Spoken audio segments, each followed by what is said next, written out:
Bonjour, bonjour les amis. Une fois de plus, soyez les bienvenus sur Africa Contractor. Pour ceux qui me découvrent pour la première fois, mon nom à moi c'est Fabrice Ndjelakou, ingénieur agronome de formation et de profession. Sur cette chaîne, nous parlons d'agriculture, d'élevage, d'agroalimentaire et beaucoup d'idées business qui concernent l'agro-pastoral. Alors, si cette thématique t'intéresse, sache que tu es au bon endroit. Et pour cela, tu as deux choses à faire. La première, abonne-toi, active la cloche de notification pour ne rater aucune de nos vidéos qui te parleront de l'agro-pastoral. Et la deuxième, partage au maximum cette vidéo dans tes différents groupes WhatsApp, Facebook, LinkedIn, Twitter et j'en passe. Installe-toi confortablement.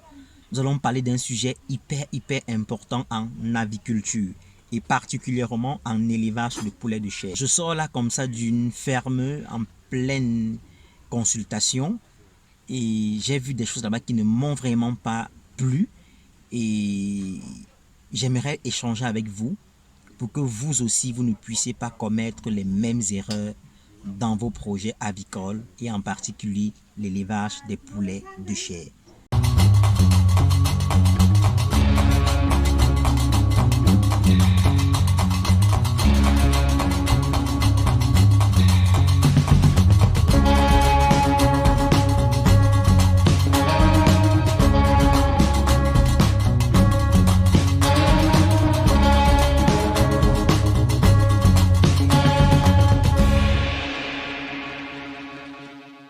Une fois de plus, soyez les bienvenus.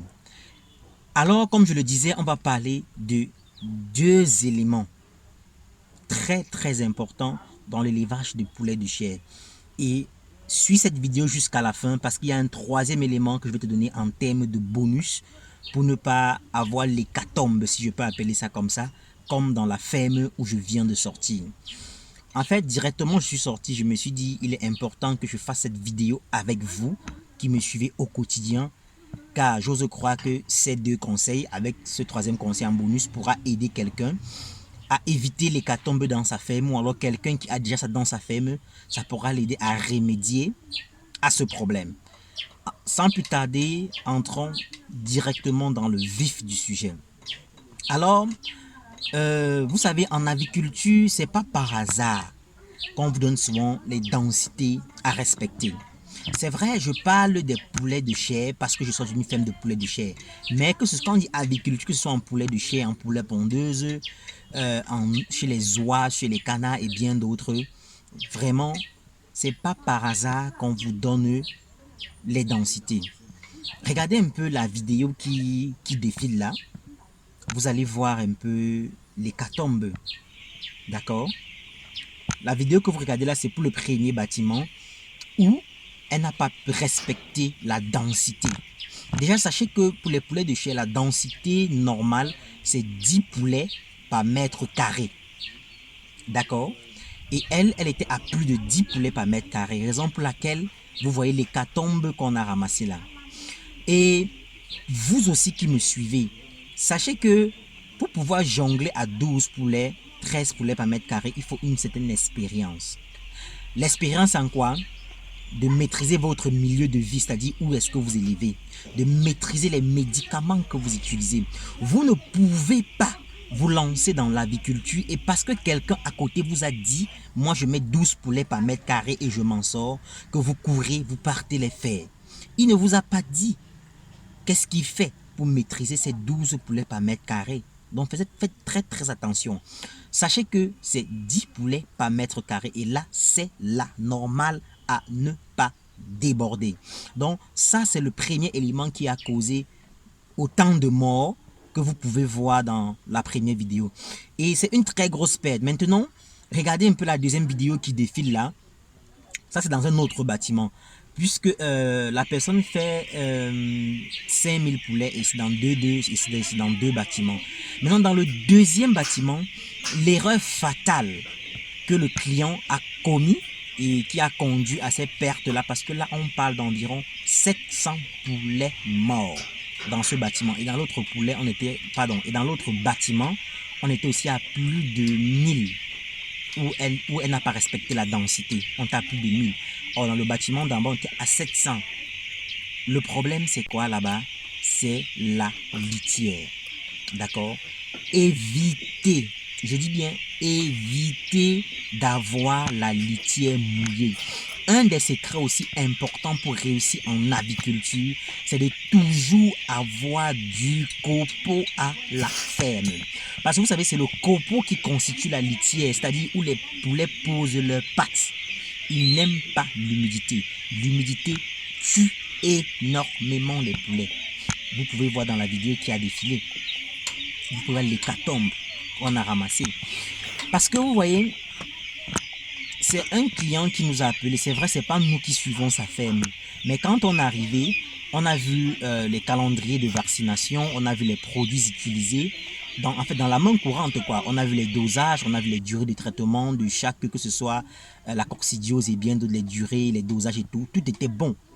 Mais maintenant, il a fallu mesurer le bâtiment, trouver la surface du bâtiment et lui demander le nombre de poulets qu'il a mis à l'intérieur. En fonction du cahier qu'on a en main, on a compris qu'ils sont en surpopulation.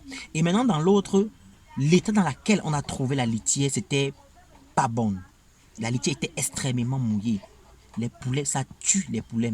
Dans le deuxième élément, sachez que quand votre litière, moi j'ai même souvent dit que, même quand il y a une seule goutte d'eau au sol, pardon, verser le copeau. Ah oui.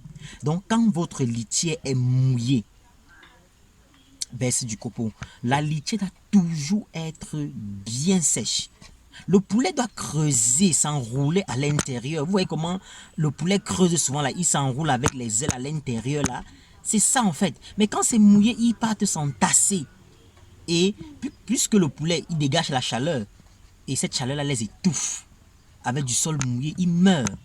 D'accord? Donc, voilà les deux éléments qu'il faut prendre en compte également, c'est-à-dire les erreurs à ne pas commettre dans votre élevage de poulet de chair. Premièrement, respectez les densités. Deuxièmement, ne travaillez pas avec les litières mouillées. Maintenant, le troisième élément en bonus, comme je vous l'ai dit, c'est l'eau. D'accord? Ayez un groupe électrogène dans votre ferme. Je le dis parce que pendant tout le temps que je travaillais dans cette ferme-là, je suis arrivé aux environs de 7 heures du matin. Et on avait à couper la lumière. Et tous les cubitonets étaient vides. Il n'y avait pas d'eau. Et je suis en train de partir. Il est pratiquement une minute. Voilà. Il est pratiquement 12h30 à ma montre. Oui, vous voyez, il n'y a pas d'eau. Ce qui fait que les poulets seront assoiffés, affaiblis. Et ça va causer la mortalité. Donc, le troisième élément bonus, comme je vous l'ai dit, prenez la peine de toujours mettre des groupes électrogènes dans vos bâtiments de ferme. C'est hyper important. Parce que comme nous on dit chez nous au Cameroun, on n'a pas confiance à Eneo. Eneo peut gâcher tout. Voilà. Donc, vous voyez, je fais cette vidéo avec moins d'enthousiasme, pardon, parce que je suis un peu très touché. Parce que le client a vécu, parce que c'est énormément de pertes, c'est plus de 1500 de poulets perdus. Et vu leur âge, même si on les vendait seulement à 1000 francs, c'est plus de 1,5 million qui vient de partir. L'entrepreneuriat, c'est pour les coriastes. L'entrepreneuriat, c'est pour des personnes assez robustes, prêtes à affronter les épreuves, à apprendre de ses erreurs. C'est très important. En entrepreneuriat, face aux erreurs, on n'abandonne pas pour fuir. On se prépare, on retrousse les manches pour davantage affronter les erreurs, mais cette fois-ci en les évitant. Parce que si on tombe dans la même bêtise plusieurs fois, excusez-moi de le dire, c'est qu'on ne sait pas ce qu'on fait, ou alors on se trompe à chaque fois. C'est pas une très bonne chose. Voilà. Donc, avant de conclure la vidéo, permettez-moi de récapituler les 3 éléments qu'il faut prendre en compte pour éviter les hécatombes ou alors les échecs dans vos projets avicoles. Le premier élément à prendre en compte, c'est la densité. Respectez vos densités, c'est important. Le deuxième élément, c'est la litière. Ne travaillez pas avec des litières mouillées. Ça, jamais. C'est pas recommandé. Et le troisième élément à prendre en compte, c'est l'eau.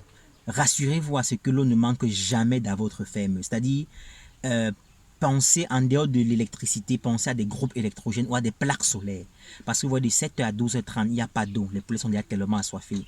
Et qui ne vous dit même pas que d'ici le soir, il n'y aura pas. Moi, je leur conseille de sortir, d'aller louer un groupe. Mais j'ai proposé aux promoteurs de la ferme de s'acheter un groupe. C'est important. Voilà, parce que même nous, on a la ferme, on a des groupes pour les différents bâtiments. parce que l'eau, c'est un élément très important en aviculture. Ok, merci à vous d'avoir regardé cette vidéo jusqu'à la fin. N'oubliez pas de vous abonner, n'oubliez pas de liker, n'oubliez pas de partager dans tous vos groupes Facebook, LinkedIn, WhatsApp, Twitter, etc. Et j'en passe. Le meilleur reste à venir. Ciao et à la prochaine.